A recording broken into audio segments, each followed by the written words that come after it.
Hey everybody, it's Sandy Reed with Chartwell Realty, and I'm here today with Doug Steger from Missouri Farm Bureau, and we are talking homeowners insurance. So Doug, one of the questions that comes up when we're looking at houses is, so you've got an in-ground swimming pool. How does that, or a trampoline or anything, do you have to have special insurance coverage for something like that? Really just depends on the insurance company. Some companies automatically include your pool, but you got to think about your liability issue. Hey, I got a winding slide, or I got a great big cliff jumping spot to go into the pool. Each insurance company will look at that liability exposure differently. So some are more willing to take that on. Making sure you have a fence around your pool with a self-locking gate's always important. And making sure that no one's falling in your pool. Your liability is protecting you for that. But what's the most important thing? That you don't want anybody to come after and sue you. So right. Is a pool a good idea? If it works for you, yes, a pool's a great thing to have. A lot of people don't like pools, but they can be so valuable for, if you want all the kids to come over your neighbor and from over in the neighborhood to your house instead of you wondering where your kids are. That's the best way to do it. So in a situation like that, would an umbrella policy be helpful just to kind of protect your liability a little bit? Well, your question on a personal liability umbrella is kind of what it's called. And what that really is, it's like a regular umbrella that you put up over your head while it's raining, and that gives you an extra $1 million on top of what you have for the house.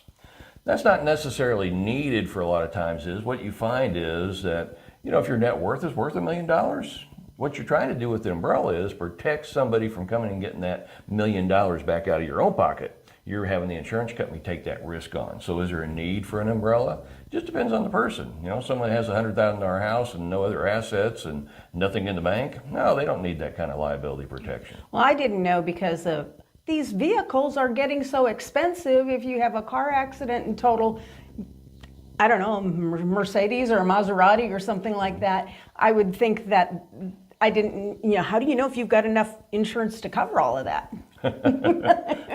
Well, that's true, and you have to start out with the base on anything. If you start talking on the base for needing that personal liability umbrella, take a look at your home policy first. Hey, I'm only covering my home policy with $100,000.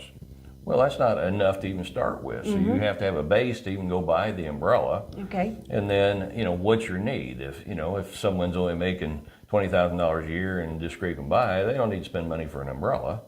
But for someone that has a net worth of $1 million, $2 million, something like that, they might want to buy that added protection there. So even with the base of a car, on a base for an automobile policy, a lot of people in the state of Missouri and Kansas, you only have to have $25,000 death or injury to the other person. Wow.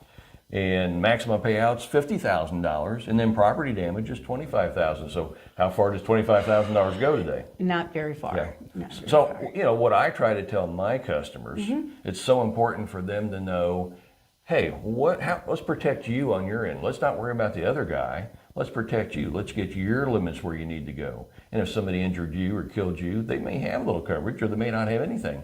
But that's what you're buying insurance. That's what you're coming to me for. Right. To added protection. Make sure you understand where it goes, and that's the goal. Is what is it you need, and what do you want to pay for yourself?